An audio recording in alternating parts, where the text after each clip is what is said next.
n2 by n1 बराबर d dash by d। n2 ऐसा वाला मीडियम है जिसमें रे जा रही है, n1 जिसमें से रे बोलो क्लैरिटी यहाँ तक। यहाँ तक की बातें अपन कर चुके थे, बहुत क्लैरिटी थे अपने को, बहुत अच्छे से समझ में आ रहा था। चलो भाई बहुत सुंदर। अब अगर अपन बहुत ध्यान देंगे तो समझ में आता है भाई n2 बाई n1 बराबर d डैश बाई d, ये अपने को क्लैरिटी आ गई। उसके बाद अगर अपन बहुत अपने देखा कि भाई d कहाँ से, d और d डैश कहाँ से नापते हैं, सरफेस से। कहाँ से नापते हैं, सरफेस से नापते हैं। अच्छा भाई ये भी अपने को क्लैरिटी आ गई। उसके बाद अपन ने बोला n2 ऐसा वाला मीडियम है जिसमें रे जा रही है, n1 जिसमें से रे आ रही है। मान लीजिए मैं आपको एक बेसिक सवाल से चालू करता हूँ। मैंने आपको एक आध सवाल वैसे करा दिए थे, मैंने वर्चुअल ऑब्जेक्ट का कोई सवाल कराया था कि नहीं कराया था? सुने, मैंने बोला था कि रेयर से डेंसर जाए तो टुवर्ड्स द नॉर्मल, डेंसर से रेयर अवे फ्रॉम नॉर्मल, इसमें कोई दिक्कत वाली बात नहीं। ये तो बात आप समझ चुके थे। मान लीजिए कि आपका ऐसा हो कि ऐसे ऑब्जेक्ट आए,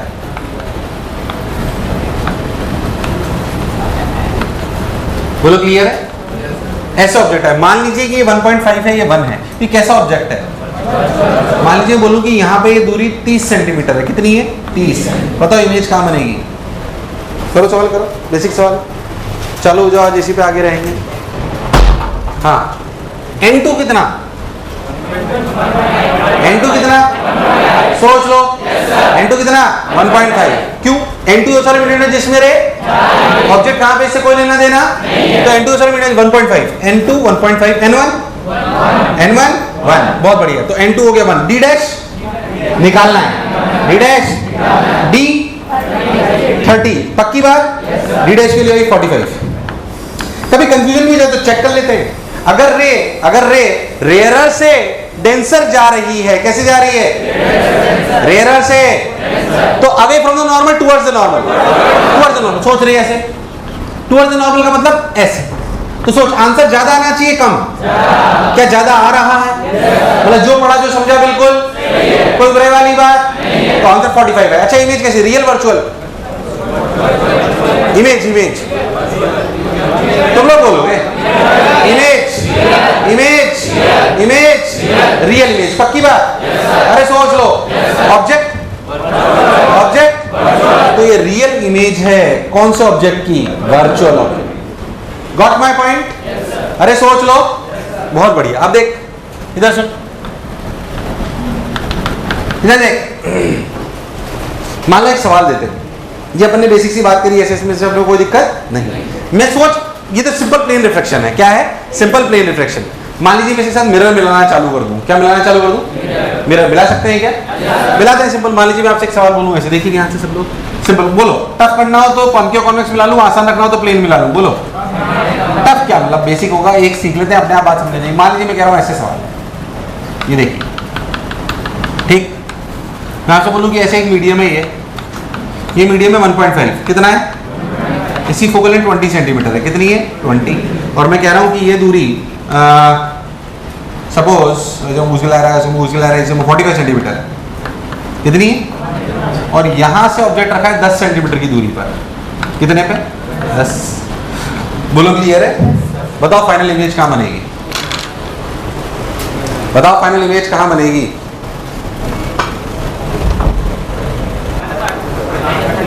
हैं? कितना? -30। चलो देखते हैं। -30 सही आंसर नहीं है। जाते वक्त भी तो रिफ्रैक्शन होगा। रे ध्यान सुनना, कंफ्यूज नहीं हुआ बिल्कुल। रे ऐसे गई, n2 पहले इसमें ध्यान से देखो तो क्या हो रहा है? पहले रिफ्रैक्शन, फिर वापस, 2 बार रिफ्रैक्शन है। एक बार जाते वक्त और एक बार 2 बार रिफ्रैक्शन है, इसे उसे कंसीडर करना पड़ेगा। तो जब पहली बार रिफ्रैक्शन हुआ तो n2 कितना? 1.5, n1 कितना? 1। d डैश निकालना है, d की वैल्यू 10, d डैश की वैल्यू 15। बोल यस और नो? तो वैसे d डैश के लिए ऐसे 15। हाँ बिल्कुल सही, बहुत बढ़िया। ये 15, ये दूरी हो गई 15। क्या ये इमेज अब मिरर के लिए ऑब्जेक्ट हो गई? बिल्कुल सही, ये इमेज अब मिरर के लिए क्या हो गई? तो मिरर के लिए जिधर जाए काम के लिए, उधर पॉजिटिव, बिल्कुल क्लैरिटी, बिल्कुल अच्छी बात। और इधर पॉजिटिव। अच्छा बताओ मिरर के लिए यू कितना? 45 + 10 की 45 + 15? क्या -60? अरे कितना? -60। बहुत बढ़िया साहब। तो u बराबर -60, u बराबर -60। f -20। कोई बुराई वाली बात? अरे सोच लो, तो u -60 है, f -20 है। सॉल्व करोगे v आएगा -30। यार आवाज नहीं आई यार। v आएगा -30। बहुत बढ़िया साहब, बहुत सुंदर। तो v आया -30, v आया -30। -30 ये लो साहब, -30 कहाँ है? ये रहा। तो रे ऐसे आई। क्या ये फाइनल इमेज है क्या? अभी तो वापस रे बाहर जाएगी। अरे यार, अब इस सरफेस के लिए क्या हो गया? ऑब्जेक्ट। अब बोल n2 correct, n2 1, n1 d dash निकालना है, d सब लोग बोलेंगे डी। सवाल एक ही कराऊंगा पर बहुत सारे बन सकते हैं, आप भी जानते हो। डी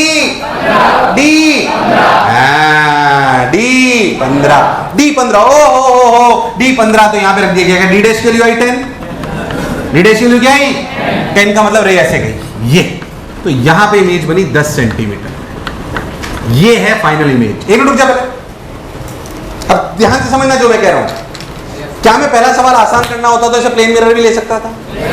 कैसे कॉन्केव मिरर भी ले सकता हूँ? क्या कॉन्वेक्स भी ले सकता हूँ? क्या डेटा अलग अलग भी कर सकता हूँ? क्या यहाँ पानी भी भर सकता हूँ? ऐसा एक सवाल है कि अनंत है? सबसे नया सवाल है। मेरे की जो इच्छा है मैंने बना दिया, बच्चे को कॉन्सेप्ट सिखाना है। कॉन्सेप्ट ये है कि जब भी एक रिफ्लेक्शन और मिरर का सवाल आएगा, क्या तू कर सकता है? यस और नो? सवालों की कोई कमी नहीं। एक और कराऊं कि थोड़ा डिफरेंट? सोच लो, अपने मन से पूछो, अगर यहाँ कॉन्वेक्स मिरर रखा होता क्या तू सवाल कर सकता था? क्या प्लेन मिरर रखा होता तू सवाल कर सकता था? डेटा अलग होता, पानी भरा होता, कुछ भी होता, उससे कोई फर्क पड़ने वाला। कॉन्सेप्ट सेम है। कॉन्सेप्ट बिल्कुल सेम है। कॉन्सेप्ट, इसमें कोई शक वाली बात नहीं। पहले जो बोला चमका, अरे हाँ ना तो बोलो। बहुत बढ़िया साहब, अच्छी बात, भाई बढ़िया है, अपनी क्लैरिटी आ गई। 1/1.5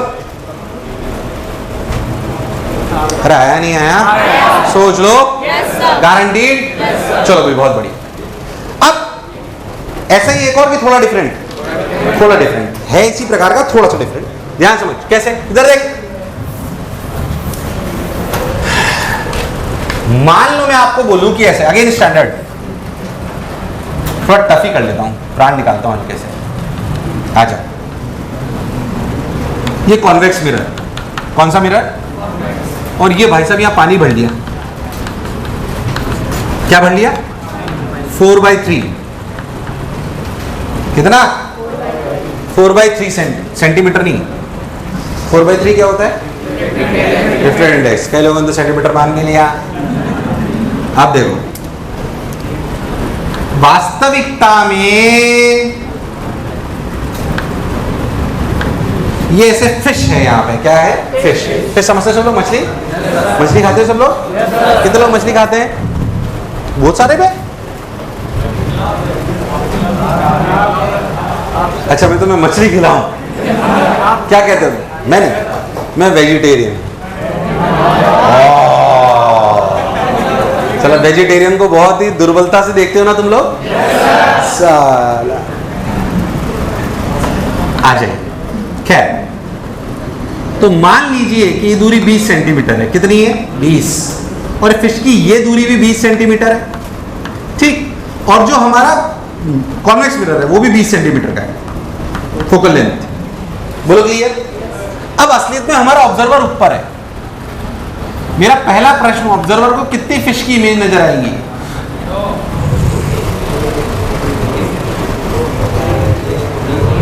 मेरा पहला सवाल है कि ऑब्जर्वर को फिश की कितनी इमेज नजर आएंगी? मिली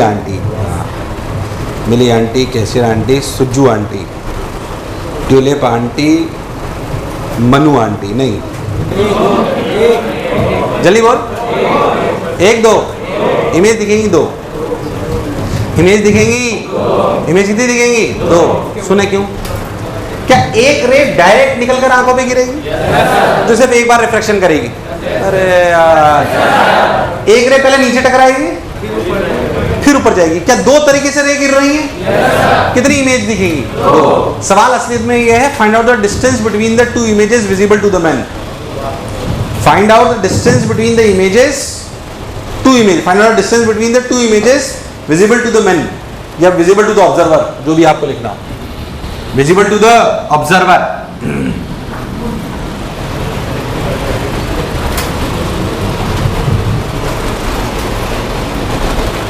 चलो जरा देखते हैं, इधर देखो मिलके करते हैं। एक रे ऐसे गई, जो पहली रे ऐसे गई N2, सब लोग बोलेंगे मैंने सवाल थोड़ा टफ करा है, नॉर्मल किताबों में प्लेन मिरर होता है। अरे क्या फर्क पड़ता है, प्लेन हो कॉनकेव हो कॉन्वेक्स हो, क्या सवाल करना आना नॉर्मल। तो मैंने एक नया बना दिया, थोड़ा अच्छा कर लेते हैं। तो जब रे ऐसे गई तो N2 कितना 1, N1 कितना 4/3। डी डैश के लिए निकालनी है, डी की वैल्यू 20 बोल यस और नो। 5 4 जा 20 और मल्टी कितना आया 15।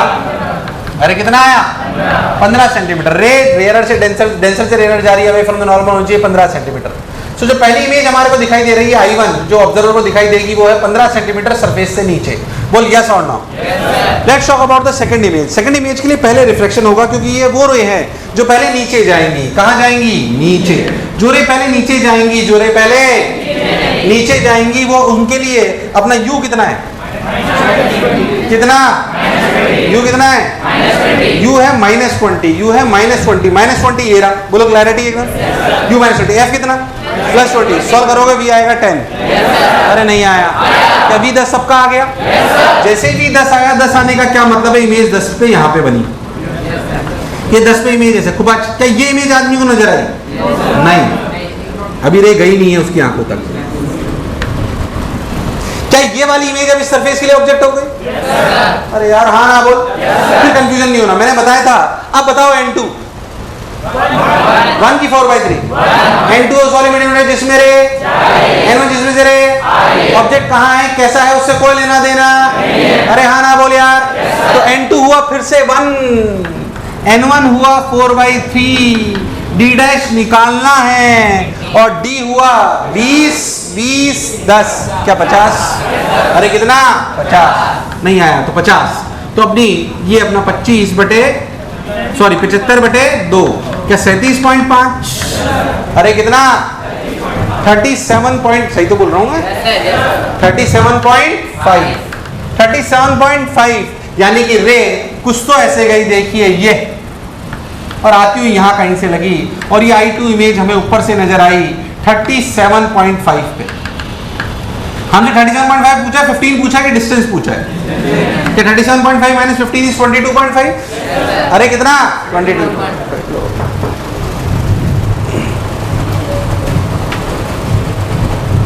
तुम्हें दूर दूर तक मेरी बात समझ। एक मिनट रुक जा एक मिनट।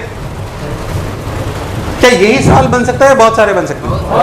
क्या प्लेन भी रख सकते हैं, क्या कॉनकेव भी रख सकते हैं, क्या कॉन्वेक्स भी रख सकते हैं। एक और ऐसा कि डिफरेंट। अरे बोलो भाई यार, वो कॉन्सेप्ट बहुत टफ लगे तो अपन उसके 2 कर लें, और नहीं लगे तो एक से ही काम चलाना चाहिए, ताकि अपन ज्यादा वैरायटी ऑफ क्वेश्चंस कर पाए, कॉन्सेप्ट ज्यादा कवर कर पाए, है कि नहीं।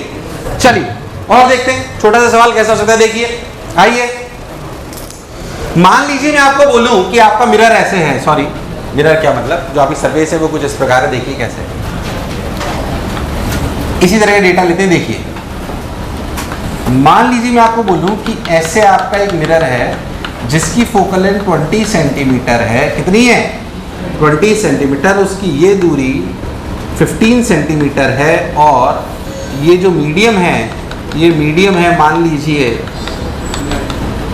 1.5। बोलो क्लियर है। यहां से कुछ दूरी x पर ऑब्जेक्ट रखा है। क्या रखा है, ऑब्जेक्ट। बोलो क्लियर। उसने बोला find out the value of x, find out the value of, find x such that, find x such that final image will form on the object itself. Final image will form on object itself. जब final image object पर ही बनती है तो इसका एक छोटा शब्द भी होता है जो आपको कई बार मैं आगे यूज करूंगा। इसे बोलते हैं ऑटो कॉलिमेशन। क्या बोलते हैं, पहले सवाल को समझें। बताओ x की क्या वैल्यू हो कि ऑब्जेक्ट पर ही इमेज बन जाए। ये ऑब्जेक्ट पर ही इमेज बनने के प्रोसेस को कहते हैं ऑटो कॉलिमेशन। आगे जब भी ऑटो कॉलिमेशन बोलूंगा तो समझ जाओगे क्या मतलब है उसका। ऑटो कॉलिमेशन, ऑटो कॉलिमेशन करिए।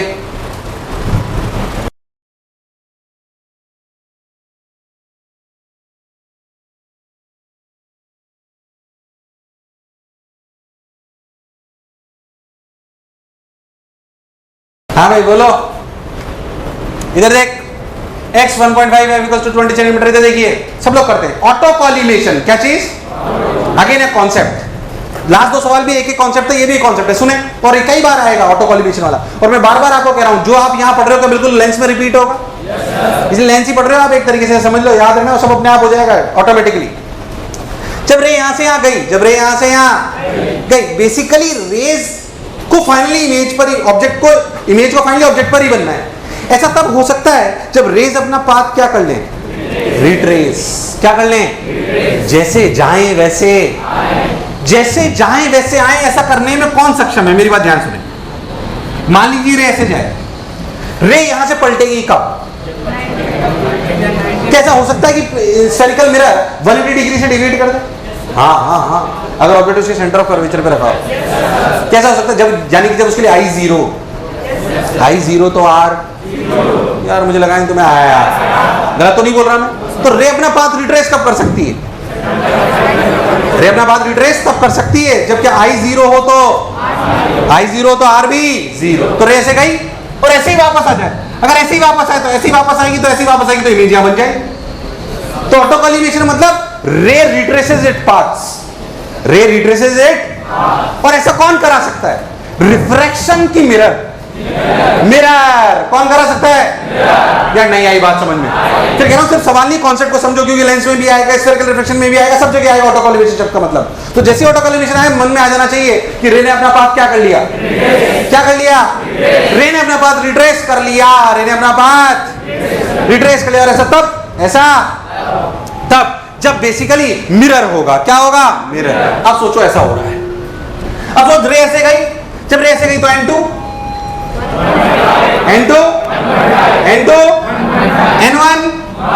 N1 सोच लो, कोई बुराई? अरे पक्की बात।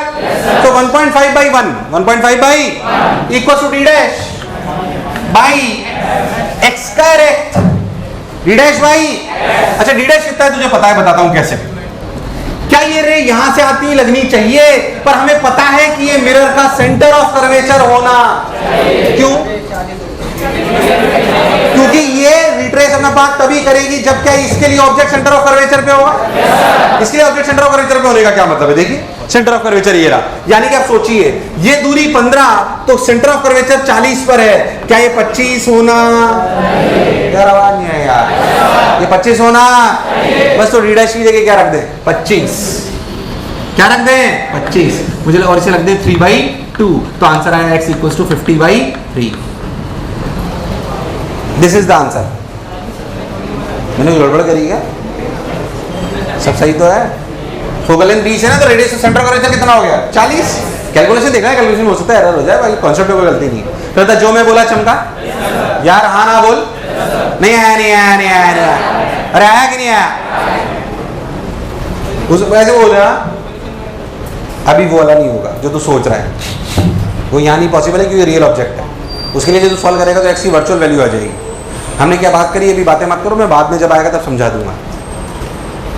वो बेटा अलग जगह केस आता है जब स्फेरिकल रिफ्लेक्शन होता है और कन्वेक्स डाइवर्जिंग लेंस होता है, तो केस बाद में बताया जाएगा, टेंशन मत लो। कुछ नहीं, कोई बात करी नहीं हमने, कंसंट्रेट ऑन दिस। समय के साथ सब बताया जाएगा, डोंट वरी, सीक्वेंस में अच्छे से। बोला ये वाली बात फिर से ऑटो कॉलिमेशन पे अगर अपन बात करें तो अपने ऑटो कॉलिमेशन का क्या मतलब, इधर देखेंगे सब लोग मेरी तरफ। ऑटो कॉलिमेशन का क्या मतलब है कि रे शुड रिट्रेस इट्स, रे अपना पाथ रिट्रेस कब कर सकती है? काम कौन कर सकता है? मिरर।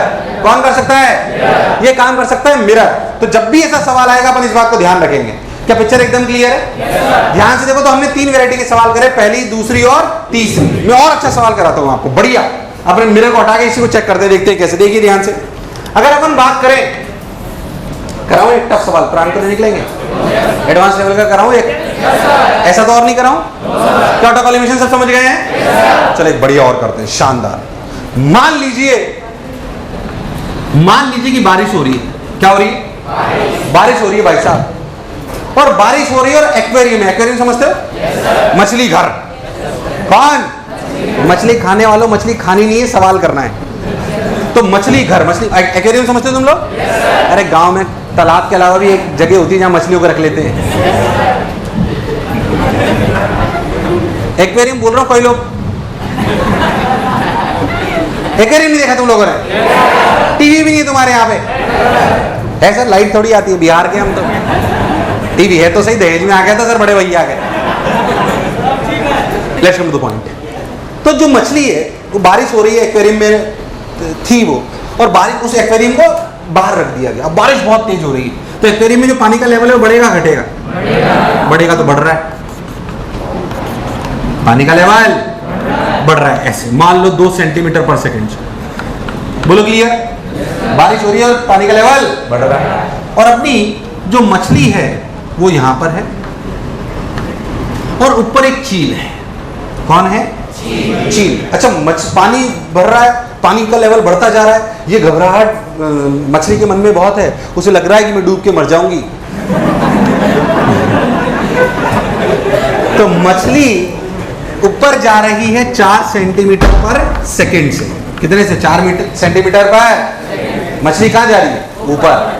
अच्छा, और इसको चील को लग रहा है साला बारिश की आड़ में मैं मछली को खा जाऊंगी, तो ये भी नीचे दौड़ रही है 3 सेंटीमीटर पर सेकेंड से। टफ सवाल है, बोलो क्लियर है?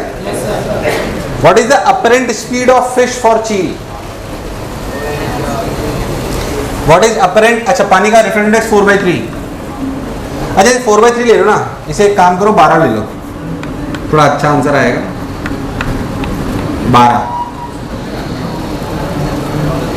12 से भी नहीं है, कोई बात नहीं, अब जो भी आएगा। सवाल समझ आया? What is the apparent? अच्छा, बढ़िया सवाल है। What is the apparent speed of fish for चील? Again new concept question. इधर देखिए। अच्छा, तुम क्लास में ऐसा तो नहीं सोचते साला कोई भी सवाल ये जो देता है वो हमसे तो हो ही नहीं रहा, क्योंकि मैं एक ही कॉन्सेप्ट का दूसरा सवाल रिपीट, हर सवाल में आपको नया कॉन्सेप्ट देने का प्रयास कर रहा हूं, है ना? Don't worry. बट ये ध्यान रखें कि अगर अब इस कॉन्सेप्ट का सवाल शीट, सीपीएस या टेस्ट में आए तो गलत होना नहीं। बस दैट्स इट, ये हमारा ध्येय होना चाहिए। एक ही कॉन्सेप्ट का बार बार एक ही क्लास में सवाल करने का कोई logic. Maximum concept we should touch. ध्यान से समझते हैं। ये अपनी फिश है। क्या है? फिश। मान लेते हैं कि फिश की ये दूरी x है। कितनी है? जो कह रहा हूं उसे समझना अच्छे से। ये दूरी x है। अगर मान लीजिए रे ऐसे गई तो n2 कितना? रे ऐसे ही जाएगी क्योंकि ऑब्जेक्ट अपना फिश है और ऑब्जर्वर क्या अपनी चील है। इसमें कोई शक वाली बात? बहुत बढ़िया साहब। तो ऐसे गई, जब रे ऐसे गई तो n2 कितना? 1। n1 4/3। d डैश निकालना है, dx। बोलिए यस और नो? मैं d डैश को y मान लेता हूं। क्यों मान रहा हूं तो मैं बाद में समझ में आ जाएगा। मैंने मान लो y माना। क्या माना? y। तो ये इमेज बनी y दूरी पर। तो बेसिकली y की value I 3/4x। 3/4x। Let's differentiate this relation. क्या dy/dt इक्वल्स टू 3/4 dx/dt। मैंने d और d डैश इसलिए नहीं लिया क्योंकि यहाँ पे लिखते नहीं तो dd/dt, dd'/dt थोड़ा कंफ्यूजन होता है, इसलिए मैंने x और y लिया। अरे यार, है ना? तो 3/4 dx/dt, dy/dt, कोई बुराई नहीं है। Now tell me, x is the distance of the fish from the surface. So what is dx/dt? 12 2 कि 12 - 2? क्या dx/dt is the velocity of fish with respect to surface? अरे नहीं आया। ये velocity of fish है कि velocity of fish with respect to surface? Correct. तो ये चीज है basically 3/4 velocity of fish with respect to surface। ऐसे ही dy/dt velocity of image है कि velocity of image with respect to surface? velocity of image with respect to surface। ये relative है। कैसा हमने थोड़ा सा सर्कल मिरर की वेलोसिटी पढ़ते वक्त भी करा था, कुछ वैसी बात। कॉन्सेप्ट बढ़िया, अच्छा सवाल। अच्छा ठीक भाई, तो velocity of image minus velocity of surface. Velocity of surface ऊपर अपन पॉजिटिव मान लेते हैं, तो 2 equals to 3/4 velocity of fish, यानी कि 12 - 2। बोल यस और नो? 12 - 2 इज 10, 10/4 इज 5/2, यानी कि 15/2। क्या 7.5? अरे हाँ ना बोल। ये वैल्यू 7.5 है, 7.5 में 2 जोड़ दोगे 9.5।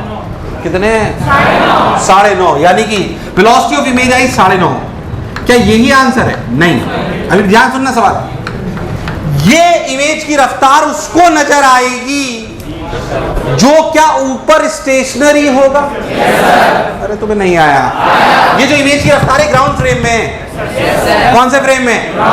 कंफ्यूज हो गए तुम लोग यार। जब मैंने velocity of image to surface देखा तो वेलोसिटी ऑफ इमेज किस रेस्पेक्ट में? Ground respect. तो जो मैं वेलोसिटी ऑफ इमेज निकाली 9.5, ये किसके रेस्पेक्ट में? ग्राउंड के रेस्पेक्ट में। कौन से रेस्पेक्ट में? तो सोच चील, जो अगर चील स्टेशनरी होती तो उसे 9.5 से नजर आती। चील कितने से आ रही है? नीचे ऊपर। तो ये 3 जुड़ेगा घटेगा? जुड़ेगा घटेगा? तो 9.5, 12.5 की 6.5?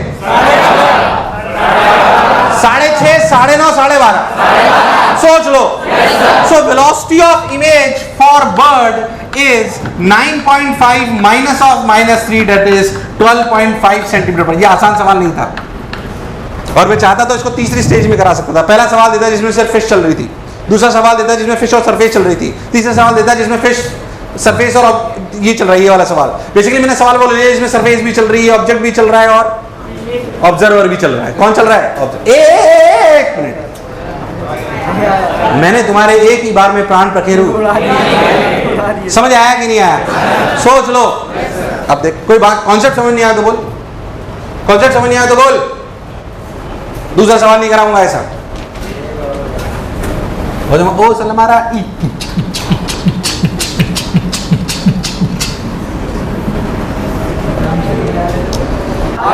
मतलब कुछ समझिए, बेसिक पूछो, दूसरा नहीं करेंगे सवाल। कॉन्सेप्ट समझ में आना चाहिए ढंग से। और आपको बताया सवाल मैंने कुछ भी बना दिया है, क्या डेटा कुछ भी ले सकते हैं? भाई मेरे पास वेराइटीज थी, पहले मैं सिर्फ ऑब्जर्वर, ये क्या है बेसिकली, सवाल को समझे। ऑब्जेक्ट, ये क्या है?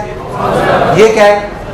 वेलोसिटी वाला सवाल। सबसे टफ सवाल क्या हो सकता है? ऑब्जेक्ट भी चले, ऑब्जर्वर भी चले और सरफेस भी चले। तो तीनों चला लिए मैंने तो एक ही बार।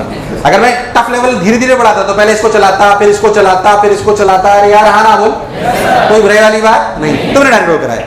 हमने बोला यहाँ से इसकी दूरी x, इसकी दूरी y, हमने ये फॉर्मूला लगाया y को 3/4 डिफरेंशिएट करा। y और x ध्यान से देखो तो सरफेस से नापा गया, मतलब जो रफ्तार होगी वो सरफेस के रेस्पेक्ट होगी। बोलिए sir no. So y image की दूरी तो लिखा गया velocity of image to surface equals to this 3/4 velocity of object to surface. बोलिए सर नो।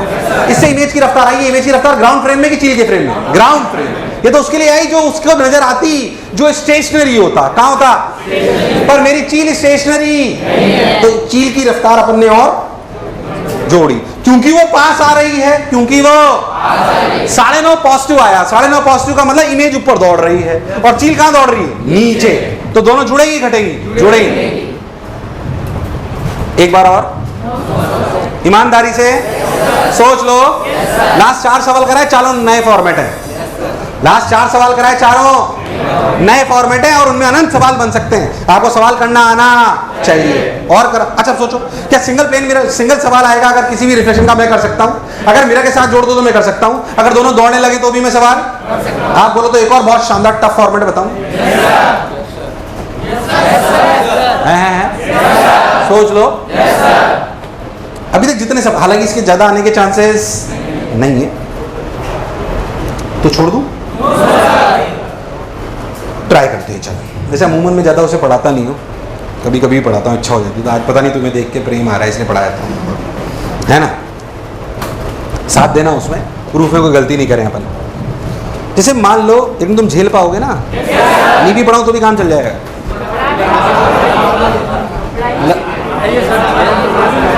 चलो पढ़ लेते हैं, है ना? मैं हमेशा नहीं पढ़ाता हूँ उसको, ऐसे ही छोटी सी बात समझ लेते हैं। जैसे मान लीजिए अपन ने अभी सरफेस ली, क्या ली? प्रूफ है, पूरा ध्यान रखेंगे नहीं तो आंसर नहीं आएगा, क्योंकि रोज नहीं करते उसको। ऐसे करा अपन ने सरफेस दी, हम ऑब्जेक्ट कैसे देते हैं? n2/n1 बराबर d' जो 99.9% टाइम सवाल आते हैं। ठीक, सोच ऑब्जेक्ट यही है, पर मैं यहां से देखूं, वहां से नहीं देख रहा हूं, तो रेज जो आएंगे पैरेक्सियल होंगी क्या? गलत तो नहीं बोल रहा हूं? ये ऑब्लिक अपरेंट डेप्थ है। क्या है? जो अगले सवाल आते हैं वो सब इन्हीं पे आते हैं, और नीम बोल रखा हो तो इसी को मानना है।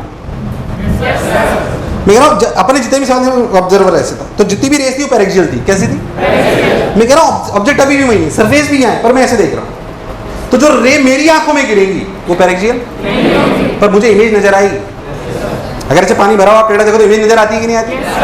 आती है ना? ठीक, उसे आप बोल सकते हो ऑब्लिक अपरेंट डेप्थ। क्या बोल सकते हैं? चाहो तो हेडिंग डाल सकते हैं, ऑब्लिक अपरेंट डेप्थ।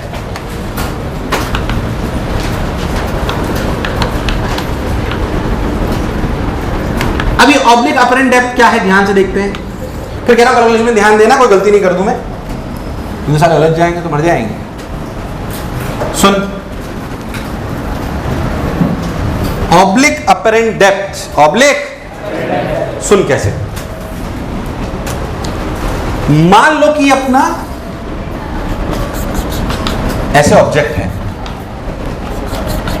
ऐसे क्या है ऑब्जेक्ट, क्या मतलब ऐसे जो भी चीजें जो डिफरेंट एक्स वगैरह जो भी है व्हाटएवर इट इज, ये n है और ये 1 है, और मान लो कि हमारा ऑब्जेक्ट यहां पे कहीं पे है, ठीक, पर हमारा ऑब्जर्वर यहां कहीं है, इस जगह। अब समझना, मान लो कि रे ऐसे गई,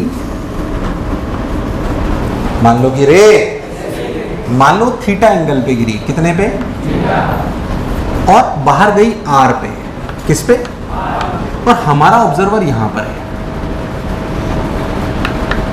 इस ऑब्जर्वर के लिए थीटा छोटा बड़ा है, इस ऑब्जर्वर, या आई ले लो, जो तुम्हें लेना हो ले लो, उसमें कोई ऐसी दिक्कत नहीं है, आई और आर ले लेते हैं, कंफ्यूज नहीं होते।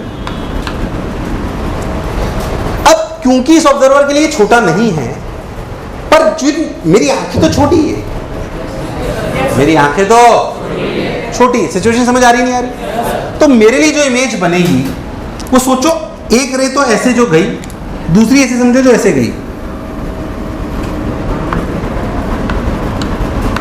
आई plus D I,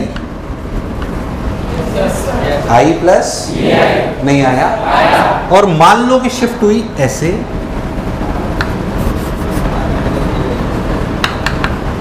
are plus D R, पास पास ये, इसलिए आई प्लस और आर प्लस, ये दोनों जहां पीछे मिलती हुई लगी ना ऐसे, ये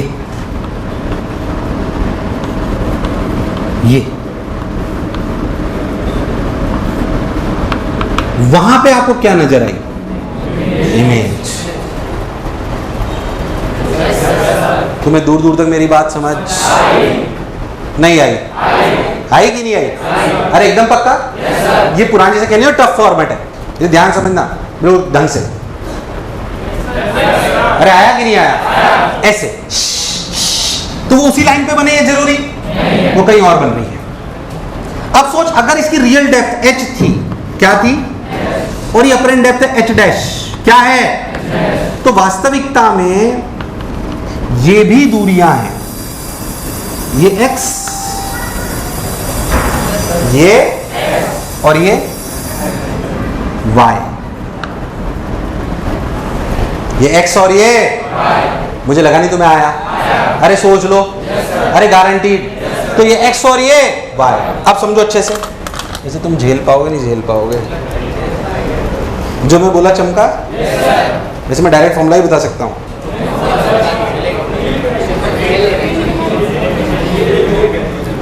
तो h और h डैश, h और ये अपना i, ये अपना i प्लस डी आई, ये अपना r प्लस डी आर, और ये r, और ये अपना h डैश। अब सुनते हैं, अगर आप बहुत ध्यान देखो तो यहां पे एक फॉर्मूला लिखा गया n sin i, n equals to, n sin i equals to 1 sin r, इसे डिफरेंशिएट करो, क्या आया, n cos i d I equals to cos r d I. बोल यस और नो। अच्छा एक और बात सुन, ये जो दूरी है इसे मान लो l, क्या मान लो, l, बोलो क्लियर। अगर तुम बहुत ध्यान से देखो तो x minus y is equal to l।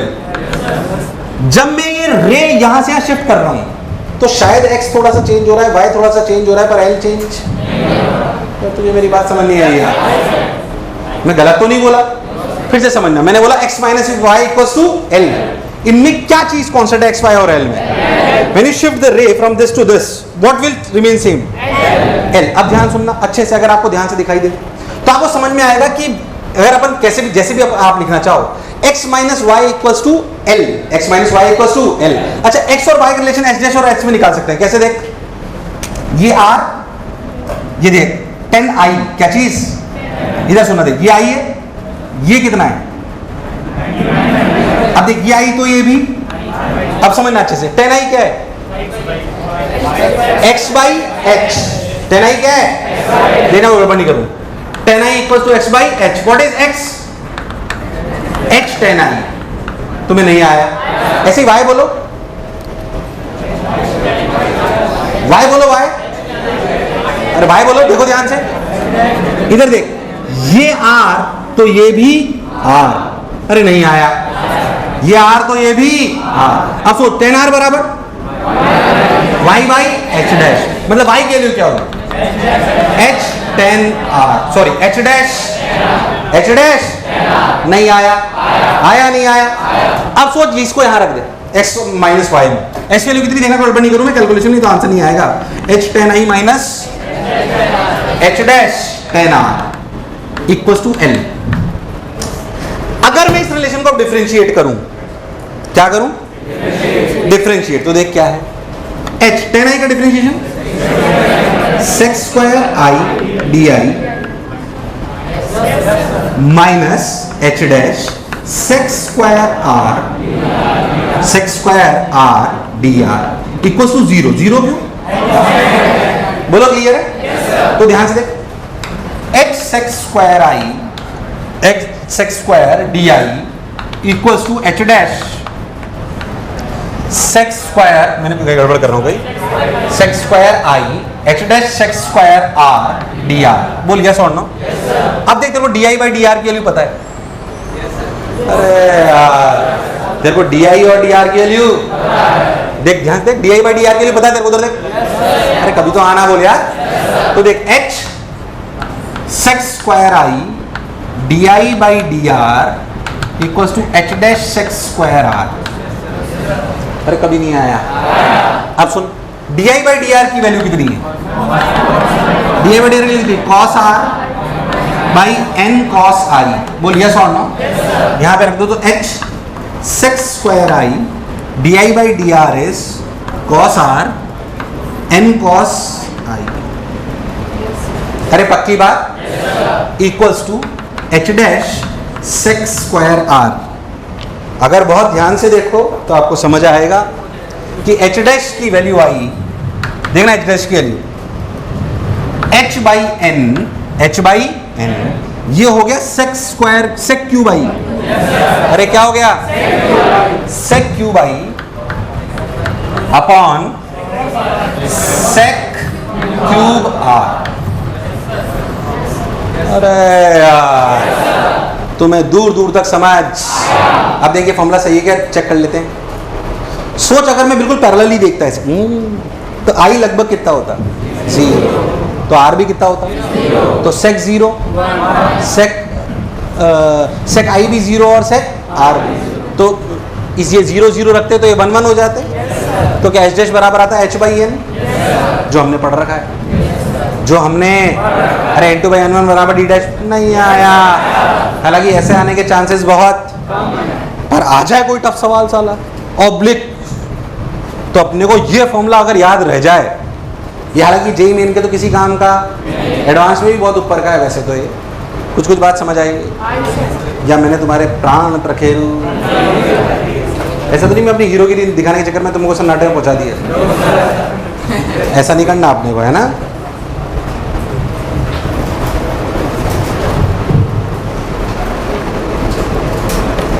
तो इन दोनों से जो इमेज बन रही हो तो यहीं पे ही, तो रे यहाँ से यहाँ शिफ्ट करो तो ये दूरी कहाँ चेंज हो रही है? तो उतनी, ये दूरी तो तू ध्यान से देख, ये दूरी x थी, तो आप जब रे यहाँ ले गए तो ये दूरी हो गई x प्लस डी एक्स. ये यहाँ से यहाँ ले गए तो y हो गया y प्लस, पर दोनों पीछे तो एक ही जगह मिली तभी तो इमेज बनी. तो l change,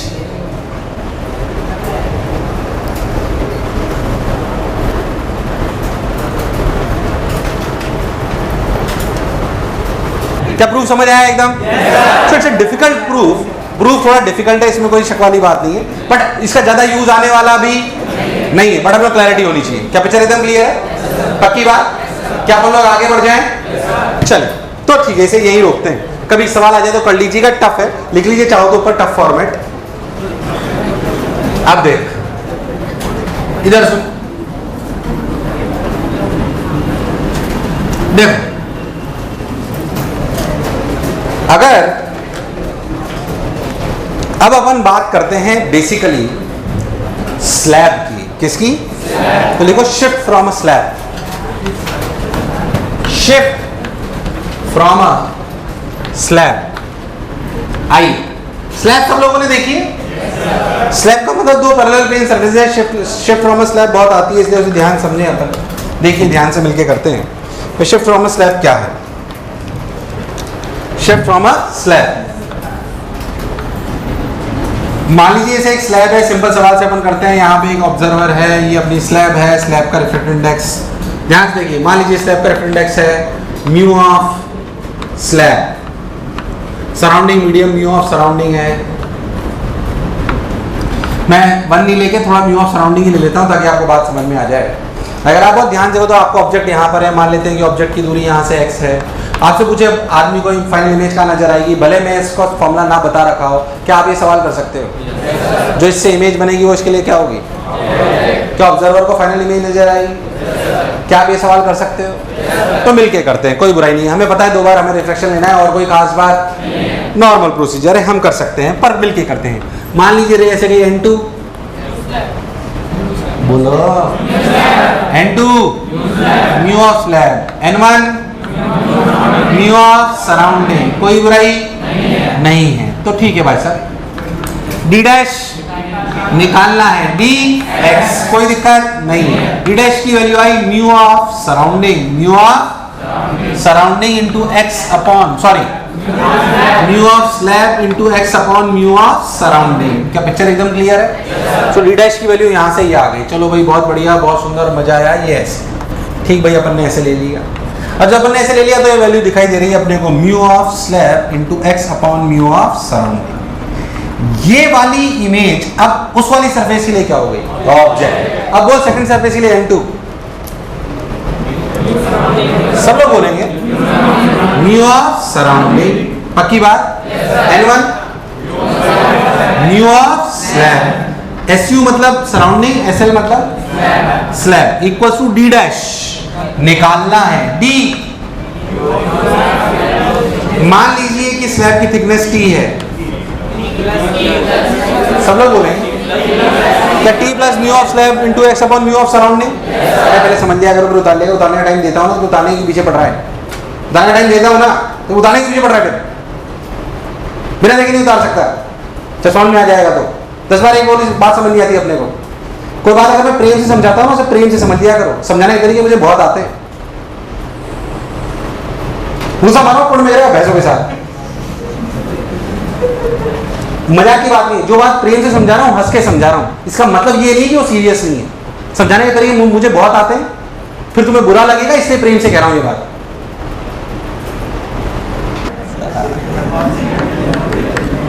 T plus mu of slab into x upon mu of surrounding. ठीक भाई साहब, अपने को समझ आ गई। तो D डैश की वैल्यू क्या आएगी?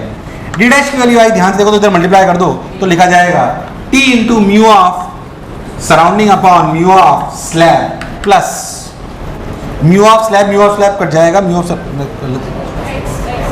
सही तो कर रहा हूं मैं, T of mu of surrounding upon mu of slab plus x। यार तो मैं नहीं आया, सोच लो। ये D डैश आया यहां से ऐसे, ये फाइनल इमेज आदमी को नजर आई, ये आई। इसकी यहां से दूरी उतनी है जो मैंने लिख रखी है, इसे D डबल डैश लो चाहो तो आप, D डैश आप पहले ले चुके हो, तो D डबल डैश ये दूरी। अगर अपन बहुत ध्यान से देखें तो ऑब्जेक्ट यहां था पर नजर यहां आया। ऑब्जेक्ट की यहां से यहां तक की दूरी को कहते हैं शिफ्ट। क्या कहते हैं? देखा रिस्पॉन्स, क्या कहते हैं? शिफ्ट। क्योंकि इस स्लैब की वजह से क्या ऑब्जेक्ट यहां के बजाय यहां नजर आया, और इसे कहते हैं shift. Shift from a slab, shift from a slab. अब सोच, ऑब्जेक्ट की यहां से दूरी कितनी है? x plus T. इस सरफेस से ऑब्जेक्ट की दूरी x प्लस टी, इमेज की थी D डबल डैश, तो शिफ्ट क्या हुई? x plus T minus D double dash, पर D डबल डैश तो बोल, अरे यार हाँ ना बोल। x प्लस टी माइनस वो करोगे तो क्या कट जाएगा? x क्या कट जाएगा? देख क्या लिखेंगे, shift x plus T minus of t mu of surrounding upon mu of, अरे नहीं आया, माइनस x ने x को मार दिया। तो सोचो फॉर्मूला क्या आया शिफ्ट का? T into 1 minus mu of surrounding upon mu of slab. थोड़ा मैंने टफ हो गया इसलिए क्योंकि अपन ने म्यू ऑफ सराउंडिंग ले लिया, मैं जनरलाइज करना चाह रहा था। अगर अपन इसके मीडियम को म्यू लेते और सराउंडिंग 1 लेते, थोड़ा सॉल्व करने में आपको आसान लगता। तो फॉर्मूला आता T1 माइनस 1 बाई म्यू, सुना होगा। पर मैं जनरलाइज करना चाहता हूँ कि हमेशा आउटर साइड में मीडियम 1 हो, ये जरूरी इसलिए मैंने आपको ऐसे रटाया। तो शिफ्ट का फॉर्मूला आया T1 minus mu of surrounding upon mu of. अब इस फॉर्मूले के इंपॉर्टेंट पॉइंट सुन, ध्यान सुनना पहले, क्योंकि ये फॉर्मूला सबको याद होता है पर इंपॉर्टेंट पॉइंट्स याद नहीं होते।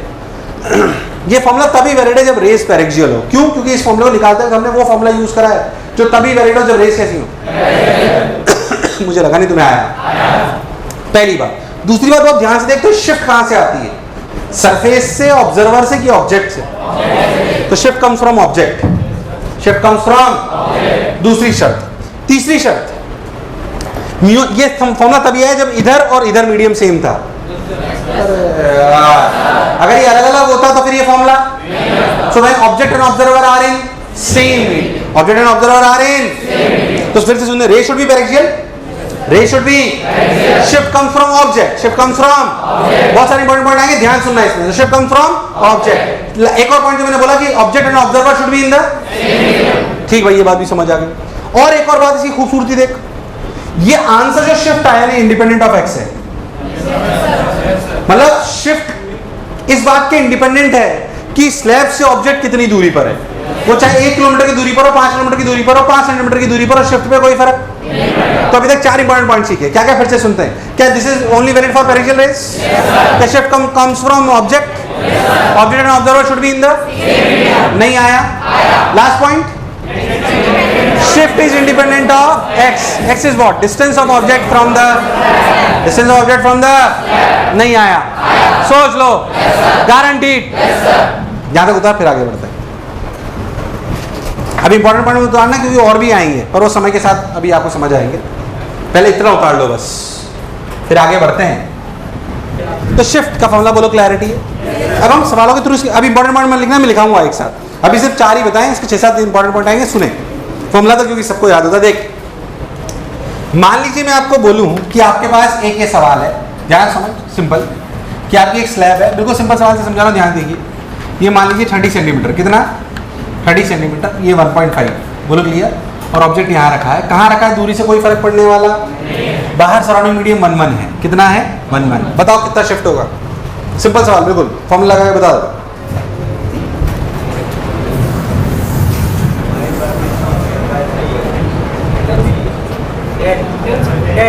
सब लोग बता दो, फॉर्मूला लगाना है, ऐसी कौन सी बात है? सब लोग बताएंगे। अच्छा, एक और slab 30 centimetre, refractive index 1.5, object यहाँ पर n बराबर 2, इसकी शिफ्ट बताइए।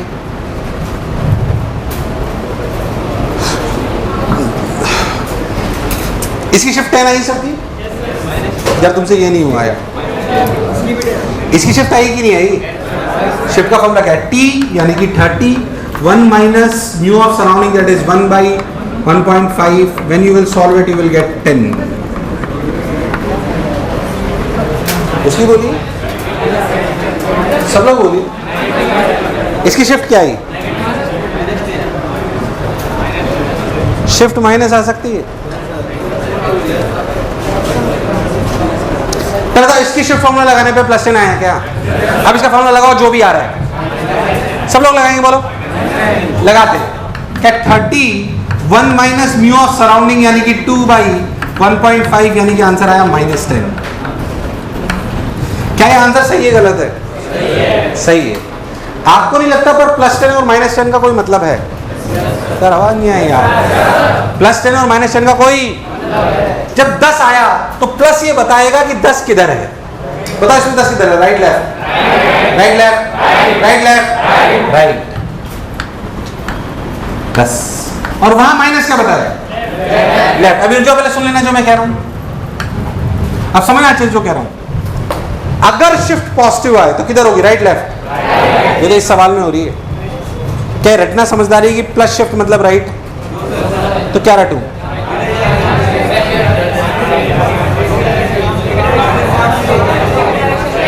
Towards the slab, away from the slab, towards the slab, away from the slab. Towards the slab भी रटना समझदारी नहीं है। मैं बताता हूँ, सुन ले, मैं इसलिए बोल रहा हूँ, समझ ले। अगर शिफ्ट पॉजिटिव आए, जैसे मैं बताता हूँ आपको इसी सवाल में, अगर यही सवाल हो और ऑब्जेक्ट वर्चुअल हो, मान लीजिए 30 सेंटीमीटर है और ये 1.5 है और ऐसे है और ऑब्जेक्ट ऐसा है, ध्यान समझना, वर्चुअल है, और ये 1 और 1 है, तो रेज शिफ्ट होंगी 10 पर ऐसे।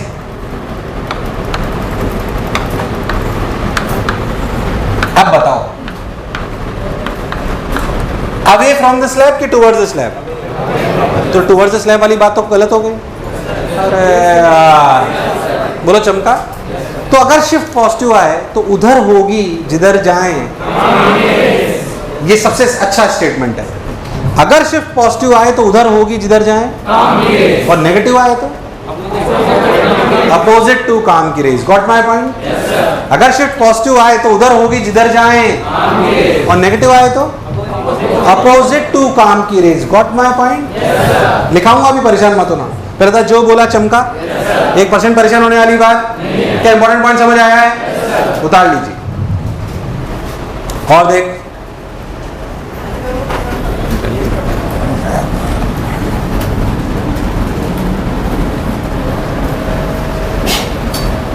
मान लीजिए मैं आपको एक सवाल देता हूं कि ऐसे दो स्लैब है, 15 सेंटीमीटर, 1.5, n बराबर 2। सवाल के थ्रू भी मैं कुछ सिखाऊंगा ही आपको। 20 सेंटीमीटर, एक और स्लैब थोड़ी मोटी, 30 सेंटीमीटर, 1.5। कितनी स्लैब है? 3। यहाँ अपना ऑब्जर्वर है, इसके बीच की दूरी 20 ले लीजिए, इसके बीच की दूरी भी 20 ले लीजिए। ऑब्जेक्ट यहाँ रखा है, फाइनल, और सब जगह 1 है, 1। अब मेरी बात ध्यान से, मैं आपसे पूछूं कि बताओ फाइनल इमेज कहाँ बनेगी, तो कितनी शिफ्ट लोगे? बेकार समझ, कितनी? 3 ले लेंगे और जोड़ लेंगे, 3 ले लेंगे और क्या सब ये मानते हैं? अगर मैं सवाल पूछता क्या यही करते सब लोग? ईमानदारी से सही करते, कोई गलती? इसकी शिफ्ट निकालते सबसे पहले, इसकी शिफ्ट निकालोगे, आएगी +5, देख। इसकी शिफ्ट आएगी 10, देख। और इसकी शिफ्ट आएगी 10, देख। वैल्यूज रख के देख। इसी शिफ्ट में क्या लिखोगे? 15, 1 - 1/1.5, इसमें लिखोगे 20, 1 - 1/2, इसमें लिखोगे 30, 1/1/1.5। तो इसकी शिफ्ट आई 5, इसकी शिफ्ट आई 10, इसकी शिफ्ट आई 10। टोटल कितनी हुई यार? आवाज ही नहीं आ रही। 25। मतलब क्या टोटल शिफ्ट यहाँ से लेकर यहाँ तक इमेज की क्या 25 हो गई? तो इस सवाल को पढ़ने में मुझे कोई तकलीफ नहीं है। मैंने सिर्फ ये सवाल नहीं करा है। बेसिकली अपन एक बात और समझते हैं अच्छे से। मान लो कि सवाल ऐसे दिया होता, जिसे बोलते हैं कंपोजिट स्लैब सिस्टम। ये 20 सेंटीमीटर की दूरी, मतलब यही स्लैब्स 2, ये 15, ये 1.5, ये भी 1.5 और ये 30, और अब ऑब्जेक्ट यहाँ रखा हुआ है। अब मैं आपसे बोलता कि ऑब्जेक्ट की इमेज कितनी शिफ्ट होगी, तो जब आप बीच वाली स्लैब का शिफ्ट का फॉर्मूला लगाओगे तो सराउंडिंग मीडियम क्या लोगे? 1 की 1.5? क्या कंफ्यूजन आ गया है? इसलिए मैंने सवाल कराया है, और कोई कारण नहीं, ताकि आपका कंफ्यूजन दूर हो। बोलो, अगर बीच वाली स्लैब का शिफ्ट लिखोगे तो 1.5, 1.5 की 1।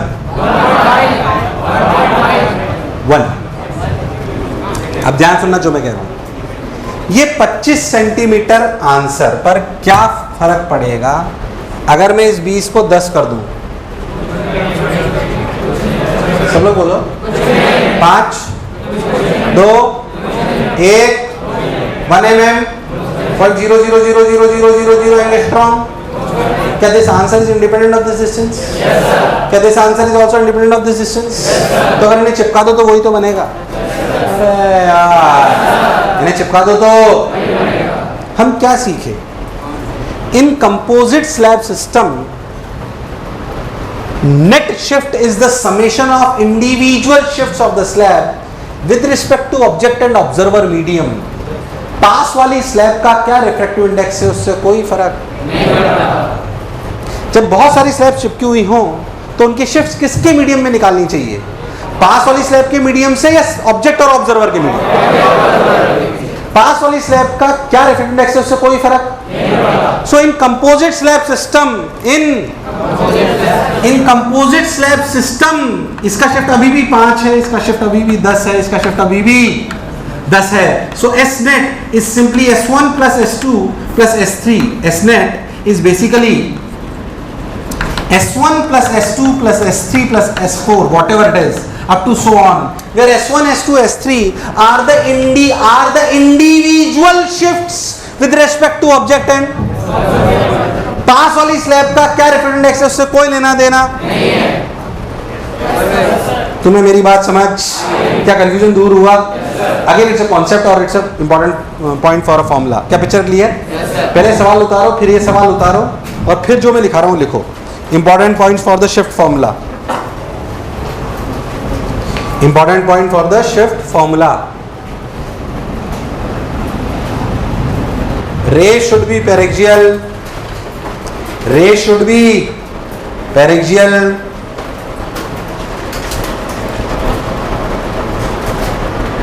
लिखिए, ray should be paraxial. Ray should be paraxial. Object and observer should be in the same medium. Object and observer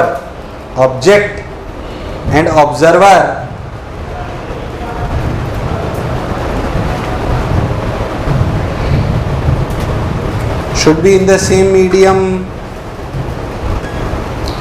Shift comes from object. Shift comes from object. Shift comes from object. Next लिखिए, shift is independent of distance of object from the slab. Shift is independent of distance of object from the slab. Shift is independent of distance of object from the slab. Shift is independent of distance of object from the slab. Next लिखिए, if shift is positive तो उधर होगी जिधर जाएं काम की rays. If shift is positive तो उधर होगी जिधर जाएं काम की रेज, और अगर नेगेटिव हो तो अपोजिट टू काम की रेज, और नेगेटिव हो तो अपोजिट टू काम की रेज। ऑपोजिट टू काम की रेज, सॉरी। चलो नेक्स्ट लिखो, इन composite slab system, in composite slab system net shift, in composite slab system net shift is, net shift is summation of individual shifts of the slabs, is summation of individual shifts of the slabs, individual shifts of the slabs with respect to object and observer medium, with respect to object and observer medium. पास वाली, bracket में लिख लो, पास वाली slab का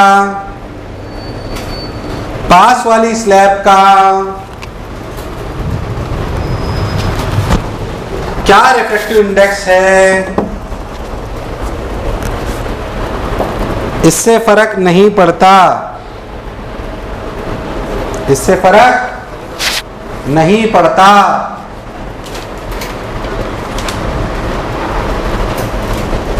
चलिए आज का समापन